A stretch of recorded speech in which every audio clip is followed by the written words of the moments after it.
Let's hold it for now. Let's take our viewers to Brazil and just listen to what President Cyril Ramaphosa has to say.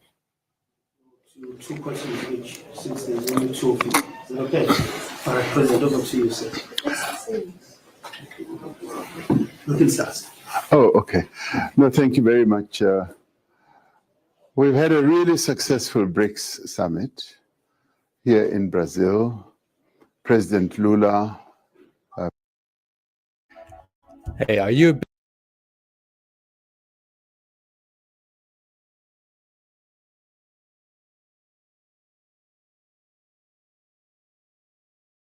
President of the Republic of Brazil organized this summit rather excellently. And we also appreciated the fact that they invited other outreach countries to be part of this. And we keenly observed and appreciated the interest that is growing around the world, particularly in the global south, towards BRICS. We admitted a new member in BRICS, Indonesia, and we also admitted new BRICS partner countries. There is a lot of interest in the global south about being part of BRICS, which shows that BRICS continues to grow its voice, its reach, and by importance as well. It's become a fairly sizable BRICS community, which already accounts for more than half of the population of the world, more than a third, closer to 40% of the GDP of the world. That is a sizable community that continues to grow. So we appreciated that. We also appreciated the fact that through BRICS, we continue by respect, by recognition, to respect the sovereignty of countries and their equality. So we are all equal.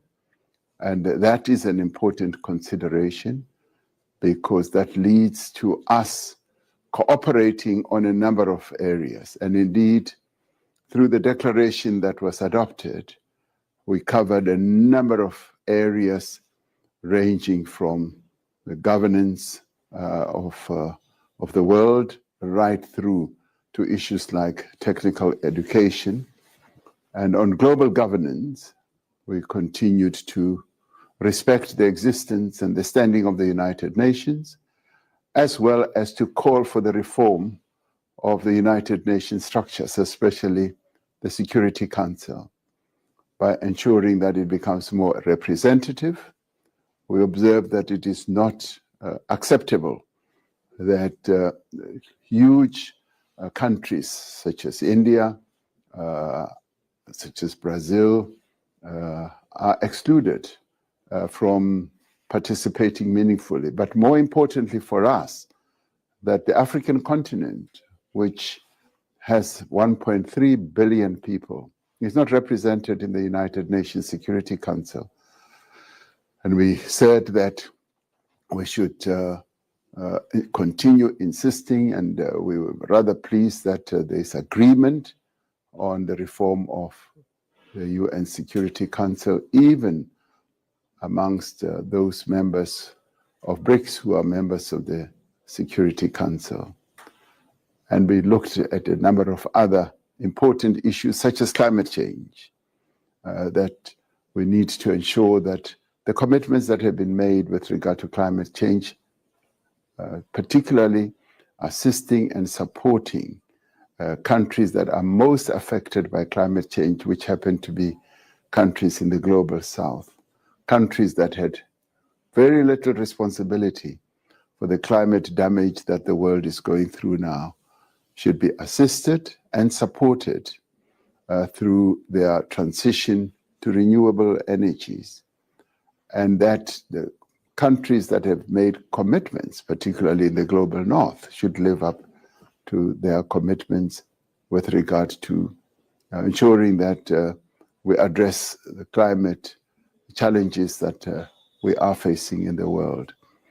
And so BRICS also dealt with a variety of issues, security matters, and on security matters, we collectively condemned the attack on countries such as Iran, which was done unilaterally, and continued to call for a ceasefire in Gaza so that the slaughter and the genocide of the Palestinians should be stopped. We also took time to look at what is happening in Sudan, the catastrophe that is unfolding there with people becoming displaced and many people dying. So that too was dealt with, and Brics insisted that when it comes to our continent, African conflicts must be resolved through African solutions. And we were rather pleased that we also dealt with key issues such as how our critical minerals that come from largely African countries should be treated, that there should be beneficiation and there should be value addition. And this, we as South Africa and Brazil articulated very strongly during the summit. So the summit in large measure was a successful one. And to have a summit of this size, adopting a declaration, just goes to prove the success thereof. And there were no dissensions, and we are particularly pleased with that. So it's a community of countries that want to see progress in the world, that want to see a fair and equitable world where people of the world are treated fairly and equitably. And we also dealt with the issue of people-to-people contact, that the people in Brics countries should be given the opportunity to be in contact with each other. So on that score and many other issues that were covered, Brics, Rio de Janeiro was very successful. So we leave with very fulfilled hearts, because it has added to many issues that will lead to the development of our world. There was also great appreciation and support for South Africa's coming G20, and in recognizing the importance of G20, that it encompasses so many countries in the world. We were wished great success, and we were greatly supported. And so as we depart, many countries said, bon voyage, we will see you in November in Johannesburg.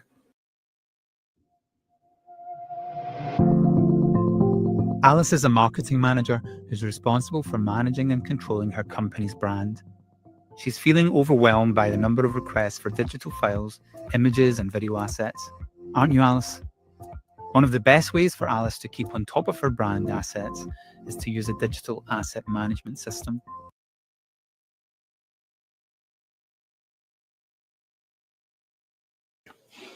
Thank you. Can I go home now? No, Mr. President. Mr. President, on the issue of Brics, let's start with Brics before getting on other issues at home. The President of the United States of America yesterday posted on social media, you know, he does communicate through social media, realizing that the bloc was able to come up with a communique and a united statement on issues of trade imbalances. He has threatened to impose tariffs on Brics member states and also those countries that will support policies of Brics. And we know that on the 9th of July, America was supposed to take a decision on implementation of the executive order the president in the US signed on tariffs. What is your reaction with this kind of approach where the US is saying we are going to deal with you? And the second question, Mr. President, at home, there's a challenge of issues related to the police. The commissioner of the police in KwaZulu-Natal, General Nhlanhla Mkhwanazi, yesterday addressed the media and South Africans about the division and alleged corruption within the police service, and he made damning allegations against the hierarchy of police, including the Minister of Police. Were you aware that he was going to do that? But secondly, South Africans are saying action now, not tomorrow. Well, I became aware of what President Trump tweeted, and I think there needs to be greater appreciation of the emergence of various centers of power in the world, as the declaration observed. And this should be seen in positive light rather than in a negative light. It should be seen as improving the governance of the world and enhancing good processes and policies that should help the development of humanity as a whole. So BRICS is such a center of power. And BRICS does not seek to compete with any other power. It recognizes the importance and the standing of other centers of power.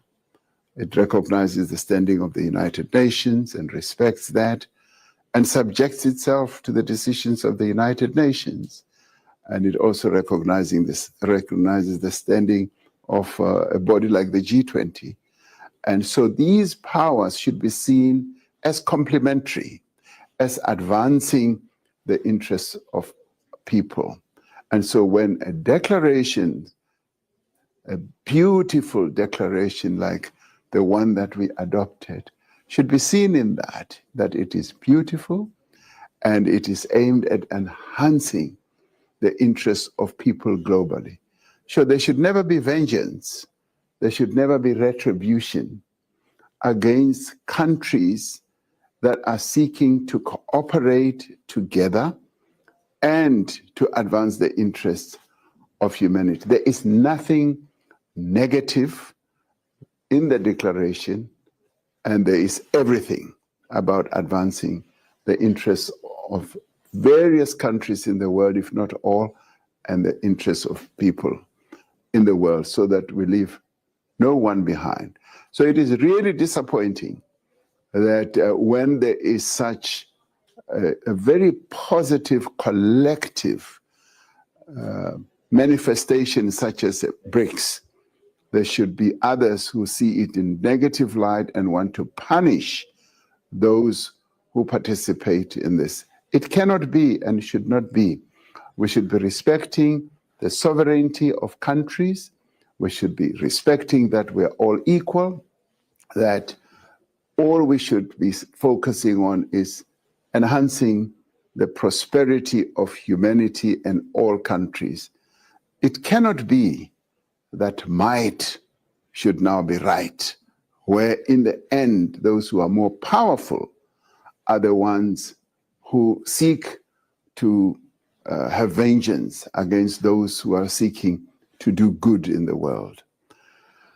On the issue of the announcement, or better still, what the Police Commissioner of KZN, General Mkhwanazi, said, I was not aware of it, that it was coming. And obviously it is a matter that I will be dealing with when I get home. I will need to look at it more closely and have a thoroughgoing discussion with a number of people. And thereafter, there will be a clear way forward. This is not a matter that we should not give attention to. It is a serious matter. It has to do with the security of our people, but it also has to do with our adherence to the rule of law. The police play a critical role in enhancing the rule of law, the safety of South Africans, and that those who have done wrong should be dealt with, and should be dealt with thoroughly in terms of our constitution and our laws. So this matter You became an L&D leader to develop people, not to chase down training content. Quickly find and curate content to fit your team's needs, with a little help from our AI tools. See progress at a glance with clear insights on what skills learners care about and what content they like best, and keep them motivated with personalized content recommendations.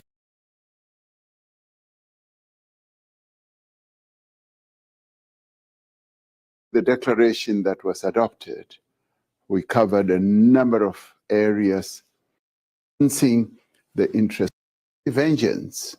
There should never be retribution against countries that are seeking to cooperate together and to advance the interests of humanity. There is nothing negative in the declaration, and there is everything about advancing the interests of various countries in the world, if not all, and the interests of people in the world, so that we leave no one behind. So it is really disappointing that when there is such a very positive collective manifestation such as Brics, there should be others who see it in negative light and want to punish those who participate in this. It cannot be and should not be. We should be respecting the sovereignty of countries. We should be respecting that we're all equal, that all we should be focusing on is enhancing the prosperity of humanity in all countries. It cannot be that might should now be right, where in the end, those who are more powerful are the ones who seek to have vengeance against those who are seeking to do good in the world. On the issue of the announcement, or better still, what the Police Commissioner of KZN, General Mkhwanazi, said, I was not aware of it, that it was coming. And obviously it is a matter that I will be dealing with when I get home. I will need to look at it more closely and have a thoroughgoing discussion with a number of people. And thereafter, there will be a clear way forward. This is not a matter that we should not give attention to. It is a serious matter. It has to do with the security of our people, but it also has to do with our adherence to the rule of law. The police play a critical role in enhancing the rule of law, the safety of South Africans, and that those who have done wrong should be dealt with, and should be dealt with thoroughly in terms of our constitution and our laws. So this matter is going to be addressed. Thank you for the time and condolences on the passing of former DP. Yes. Maybe just the first one on this push to reform global institutions, particularly the Security Council. It's happening at a time where we're seeing very powerful nations pushing back, resisting, even participating in those multilateral institutions. And so I wonder how you reconcile the two. Second to that, the tariff deadline that is looming comes on Wednesday. It's unlikely that South Africa would have reached a deal by Wednesday. How do you plan on mitigating that, given the impact that the 31% would have on South Africa's economy? And then maybe lastly, one from home, the ongoing tiffs that you're having with your partners in the Government of National Unity. Would it be possible for this government to function without the DA? Can you go it without them? Should it come to that, whether they initiate it or it comes from yourself? Yeah. The Government of National Unity was set up through the choice of 10 parties that chose to work together. And so every party voluntarily agreed that they want to participate in the Government of National Unity with a view of advancing the interests of the people of South Africa. So any party that does not act in accordance with what we set up in the statement of intent and what the people of South Africa expected, will need to decide on its own whether it wants to continue participating. And various parties in our parliament, and we've got about 18, at times expressed the view that they would like to participate in the governance of our country because they can see that we all need to work together to advance the interests of South Africans. So I have confidence in the continued governance of our country going forward in whatever shape or form. That is what the people of South Africa expect, and that is what they want. That is what they voted for in May of 2024. And we cannot disappoint them. We've got to seek ways of fulfilling the wishes of the people of South Africa. That is what they voted. That's how they voted in May of 2024.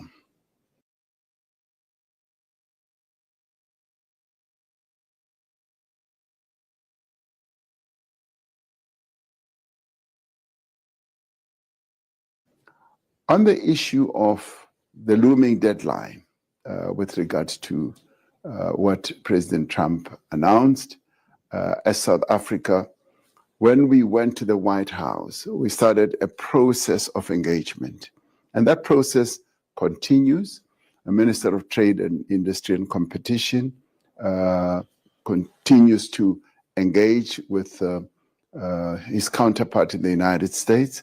And I am hopeful that we will be able to reach an understanding. We've made a clear proposal and offer to them, and they are examining that, and they will come back to us. Whether they are able to do so before Wednesday or soon after Wednesday, we will see. But everything is negotiable, and even timelines that are set are often either negotiable or stretched. So we are hoping for the very best when it comes to that.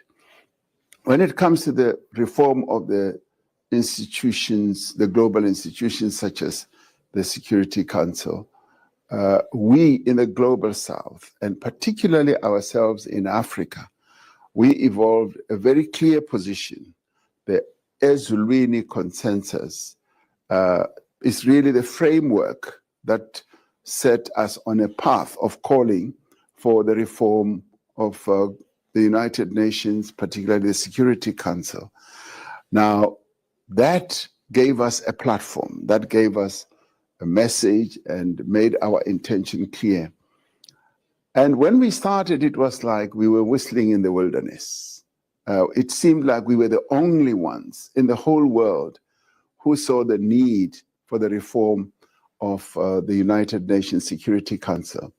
The voices that support our framework have been rising and gathering momentum. And even those who did not even want to discuss the matter have now realized the importance and the efficacy of what we seek to achieve.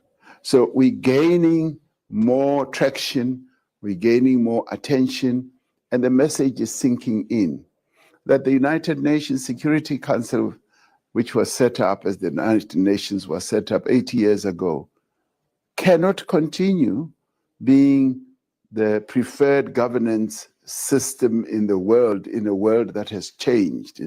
Because 80 years ago, the world was completely different from what it is today. The world is now driven by principles of good governance, is driven by principles of equality, recognition of each country's existence, of the sovereignty of nations, and it is also recognized by the drive for equality, that there should be equitable treatment of all nations. 80 years ago, that was not even thought of, but today, as I said, a number of countries are surging to the fore, and that is a good thing. That needs to be accepted. It needs to be embraced, that the world is becoming more and more diverse, but it is also becoming more and more united. in many, many ways. So those who dissent from the unity and collective action that is being forged by many countries and global centers, which we all must embrace, are defining themselves out of history. And history will catch up with them, because this moment, which is now driven by digital transformation, artificial intelligence, democratic rule throughout many countries, requires that there should be good governance at a global level. And it should be good governance that enhances the lives of people around the world. Thank you. Thank you very much, Mr. President. Can I go home now? Yes, sir. Thank you. We have a flight to catch. Yeah. Thank you very much.